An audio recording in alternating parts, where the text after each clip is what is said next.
Yesu Kristo demo. Amen. Shwen munyam wa dom ni mobrohu a amana do so ama yen. Bible ni say wasem ibekoso agi akra, wasem bekoso ahedin,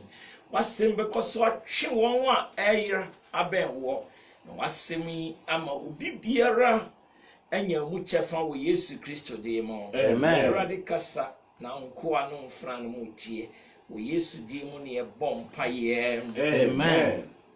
Adofo no ani ehwe enyom Psalm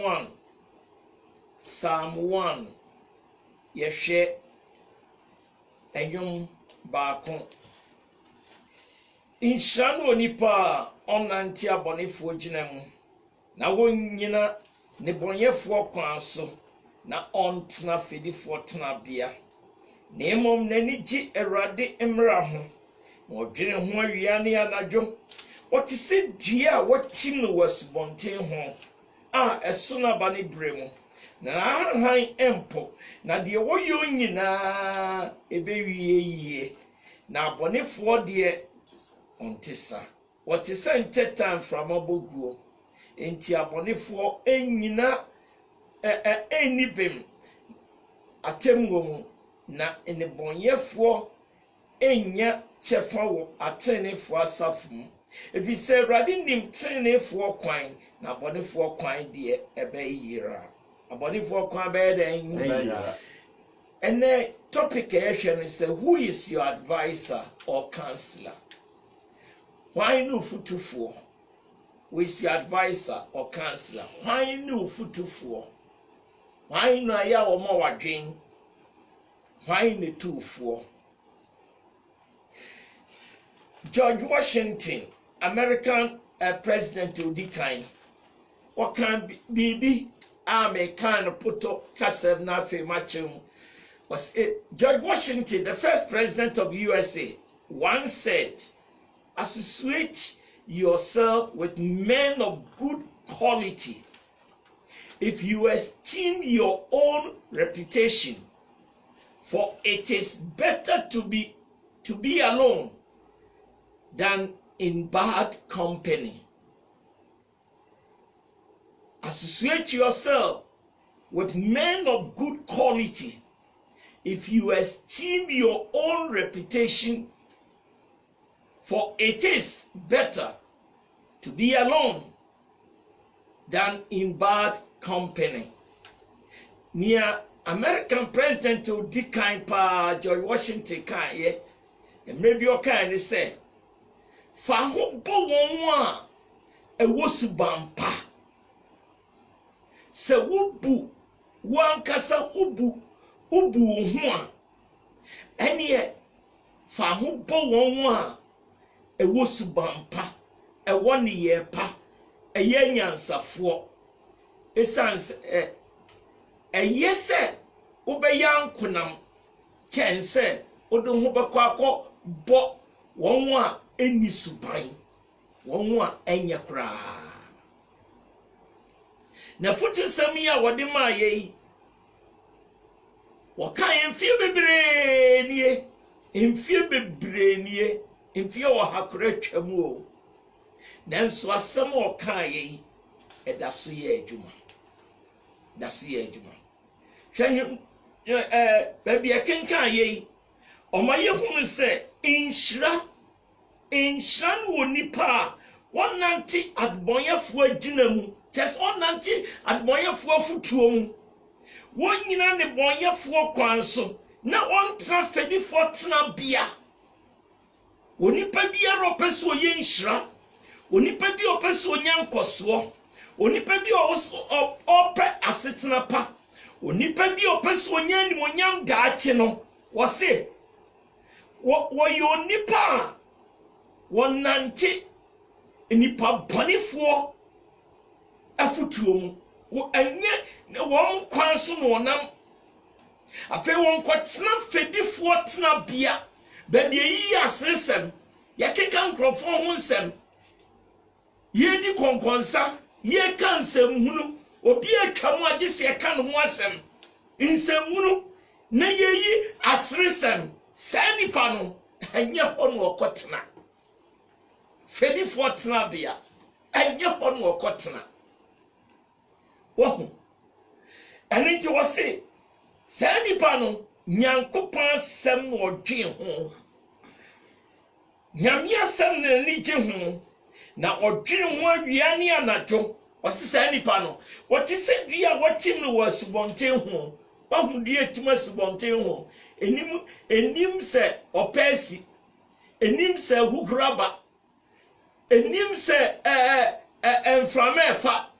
esanse ni nhiri no etini konsuo no na enyansuo amribia etubom se na hahan po enti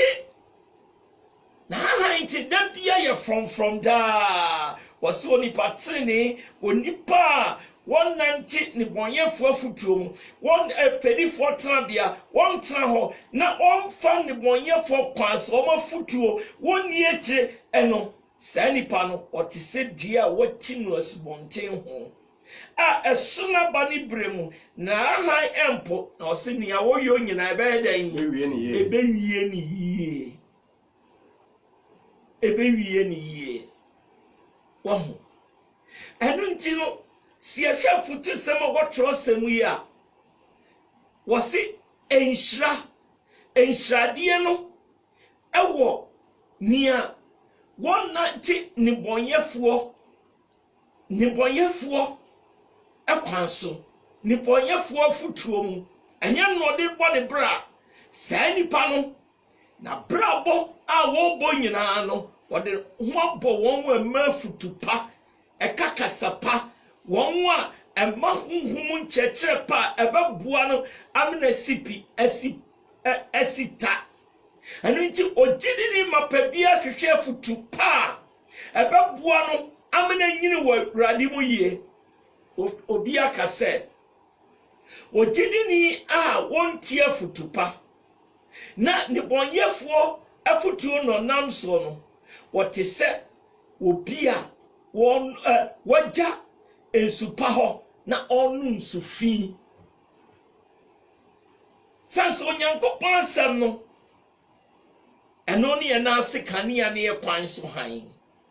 na so obi jasansem afutu sem nyame edi ama ye nyina wona asem na osori a woninam wokope ni obeka asem amena ye ne de obi bia won pani a obeka asem a ebema no asisa nemo wo pani obehye nkomhunu ni obeka nsem a ebema na boni trinko eno sa nipa no wotise obi a waja ensupa na afi wonu ensupa ni otim se ensu we eni airtime emma pomoden eni anom hwan eni afutufo hwan ne tufo ene me ka sei ebi mu wo prison a obi afutu boni ena ma no koyo wadi watema kodi ne bi nano de oye we na woda so chia no enchia ne bi unya no kra no abana kunu eno na di bi mu akoto amanie mu eno na ma so obi boni sa wanu no ho ma men kan che so obi awade agu adam sa de yinti wanya adamfo papa mena ntunofo na wonim obi nsutu na damfo boni awade we na ate hu we da bema we die bema we yenya bema saadaje bema say na odi na chi yai bema we di na chi no ba we di na chi san ana osaria uni di akoniaba oba wo mui obema oyema yakaya de hwa o say medase otwe no ho aja echi na nipa no ho so okopena damfo a ono akohye ne kuru nchen awade no a enye no bema na wonye no otu no fu se won free ne nchen ko no ono akohye nchen wo ba no o se wonye no enti no wonya no bema jano na ko baabi o jano no adamfo tu no fo no akofa oba no adamfo tu no fo no akofa bema no na enti me na ye mi say ye ai ebebi ayom wo se ai obi akona de ani dompenso no so na no ani nye ho afei opa acho bia be me so ntie opa acho bia obai so ntie aden afutu poni obi nso adwuma bon wagya adwuma no afutu odi ma wo se na wo tie adwuma wo jai kope bi fo otwe ho anu akwa hye ho ebi ma ji ebi ma adwuma ebi ma ji obi ma animonyam ebi ma fra bi mu etina bia adentra afutu poni na amena basa na dey erade simin tufo se fa yonko papa na wanya enhira ansa na yebekọ asem no ma menkenkan kurutofo ngoma kurutofo medikan tidunum yimu aduasa enai kurutofo ngoma edikan tidunum 1 Corinthians chapter 15 verse 33 yimu aduasa miensa no omienhwe de erade asem eka afutisem ode man wose mma wonda adamo fekubone sei obrapa fekubone yede sei obrapa ayonko bone sei obrapa fekubone yechi kasepa fekubone sei obrapa hwana ye wadamfo hwana ye otufo kyereme wadamfo amenkye usuban kyereme ane ne bokosi atafre na amenkye usuban a ekura wo so ye papa abe papa so ye nipa boni a so be nipa boni enu nti ye wonyansafo wate ene ye point di kan safe na wutie ye topic ne who is your advisor or counselor why ene eyo futufo ye point di kan sentia ebinom ehwehwe ene bonyefo afutu sentia eni se wo hwehwe ne boyefo afutu reasons for not seeking counseling from sinners or backsliders sentia eni se wo tie ne boyefo afutu edi entra yenhwe enyum baakono yimu baako inhrane onipa onanti abonifo gina mu won de di kan se so pese nyankopon hirawo a ene entie won asai won wanye papa won wa adwemponi afutuo meka say yaso won adwuma bi a wo hwere afutuboni won awade bi aka akonya afutuboni won asetena pa bi aka akota obi edini fie muwa emma wakotena ho ene otuwofo aha na akotena ho wonye babu eno ukotena ni fie papa wenu wase baba tena fie enko otwe ho ano kohye ho wotwe ho ano kohye ho ai mini mobia ope baby atena na efiura edene edan jano na se onhwe na fiura ya chezo me hwe obi a oba betena ho nkrofo ba house edani ho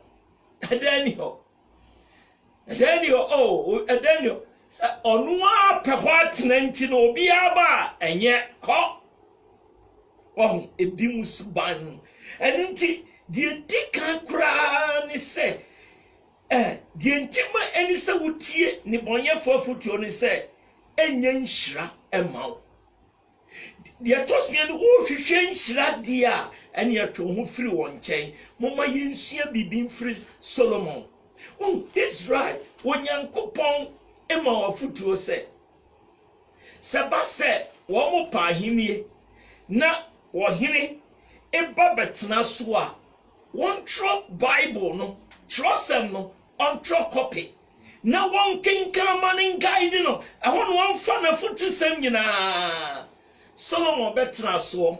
eno won se wo hyase yie nanso nam se wa opu nyame akwan no ensi ni ye efutu ana babua no wamfa momienhwe 1 Kings chapter 11 ahifo medical tiduba ko wose na ohire Solomon do aman foforo so ema bebre ka Pharaoh baba no ho woni Moabfo Amonfo Edomfo Sidomfo ni Hittifo ma a wo free amaman a Awurade ka won ho asem kire Israelfo se monko won mu awade na won enso emamumu na won kumu akoma na won kumu akoma ani won enyame no achi won na Solomon bata won ho do edomu wohmo wonyankopon ka chance wodon ko bossa mama yi a wo mo be dano ho afri makwan ho afri masem ho na wakodi won nyame no achi na Bible say Solomon de baby okofa ye no okodi akire won enu okodie won wahwe nkro bobo Moabfo Amonfo Edomfo Sidomfo ni Hittifo amaman onyankopon kan se mo nko won mu awade won makwa mo mewa ruwan wasi anyesa won be kuma akodi won nyame achi won na Solomon di won edi won ho bo won e wi ase afuto bi bo baba ko na uta baba ko ha na ye den afuto bi ya ma aze usa dia usa warija ya eni onya warepa e ma bi du okunu ai we winye wo war bebre wo fa bebre na wahwehwem na de ko afutu boni Solomon nyaaye no monhwe anwie ni yie afenhwe yi mumiensa no se na wo yirenom ahima ahasa ahanson ayiren ahima ahanson ne mprafo ahasa na ne yirenom ma odane na koma firi onyankopon ho ne yirenom odane wa koma firi hefa onyankopon ho ekodi anyame foforo achi yimonai na eba se Solomon kokra bremu no ne yirenom dane na koma kodi onyame foforo achi na kuma animu Awurade ni onyankopon ho se neja David akoma hweyimon krom na Awurade bufu Solomon Awurade bufu yedai Solomon Awurade bufu hia ba no so pa efri se na kuma Daniel free Awurade Israel nyankopon a oyi no ho ekira no imprenu no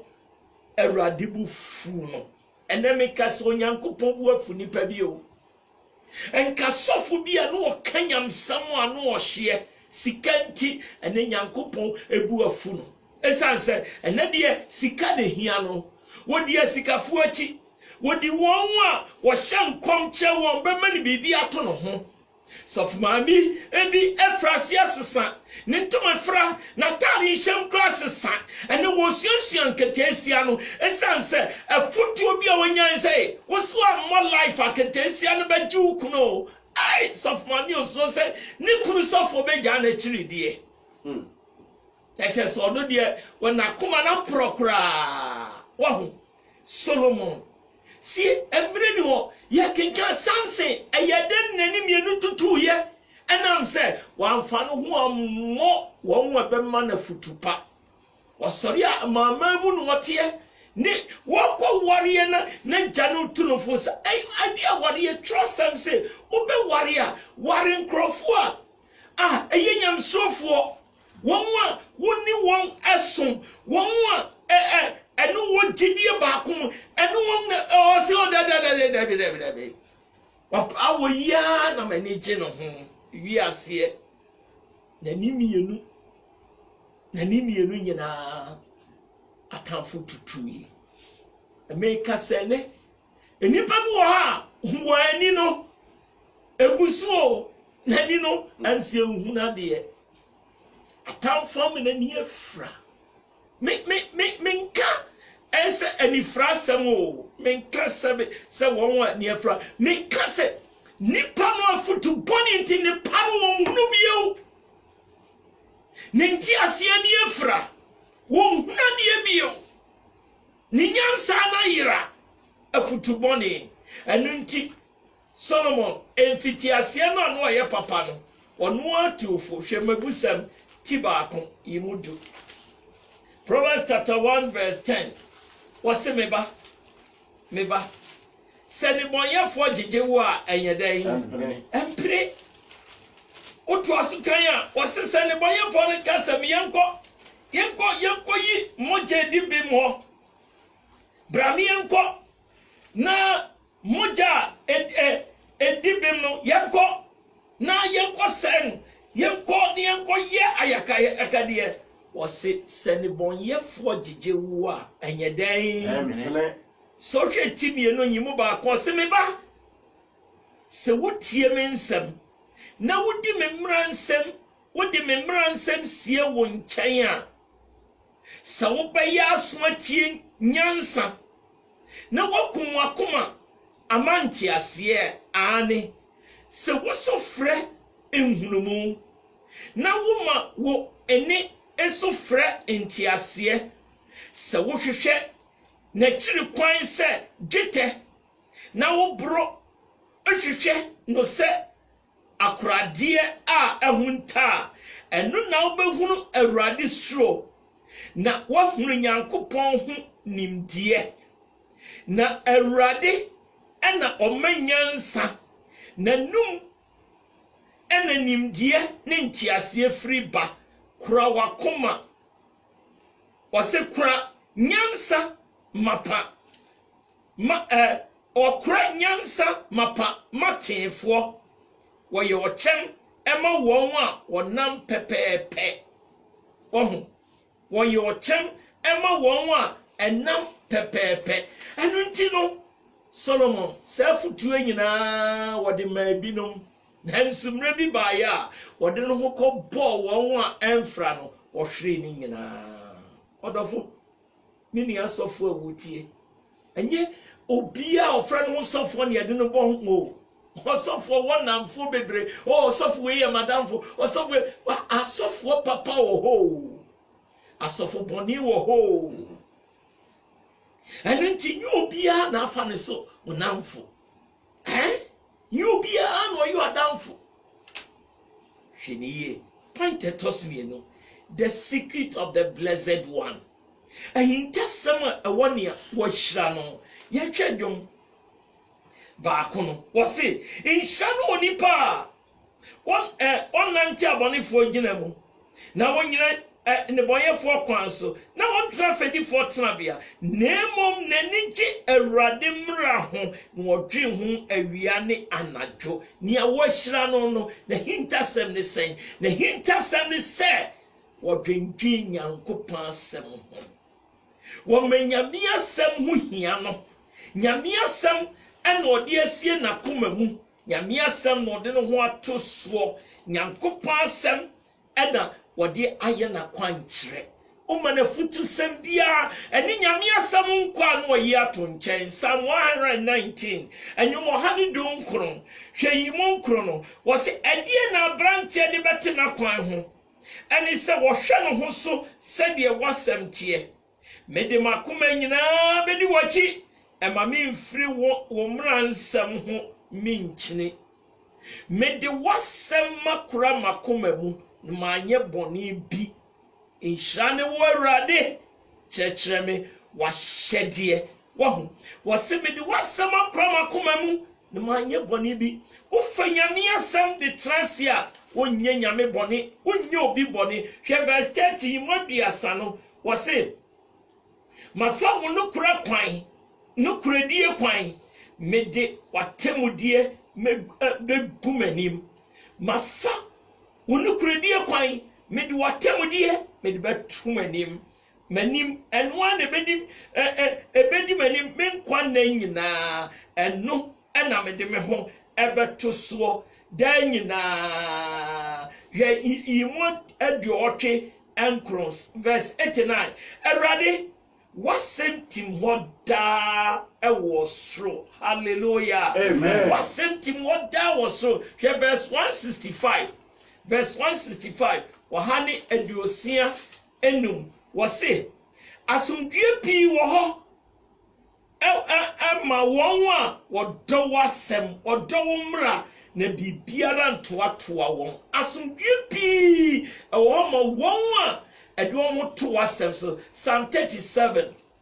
verse 18 di Awurade ehia no na hinta sem ne se won fa nyame asem ni agro ode ho to Awurade so na Awurade asem en wotwe Psalm 37 yenhwe verse 18 ni verse 19 wose Awurade ni won a wodi mu no enai Awurade ni won a wodi mu nenai na won agapade betra hoda yimu dunkron won ani enwu briboni mu na obamni ekom nam hallelujah amen won wadi no omdu ho to na sam so won wanam na kwaso no Awurade se won wani nwu wo se ekom bremu sankrofo no wo mo bemmen hallelujah amen Awurade bem wo mo men ne besi won yie esanso de on ho ato na sam so point etoso me ensa the ungodly will not inherit godly blessings. The ungodly will not inherit godly blessing. Nia won so nyankopon no ne nsanka Awurade mu enhira ne nsanka Awurade mu nhira enyum baako yimunan ekona wiye o se na abonefo de what ontisa what senteta enframa boguo enti abonefo enibem atemu mu na nibonyefo enya chefa wo tinefo asafo mu efise Awurade nim tinefo kwan na abonefo kwan de ebeyira abonefo kwan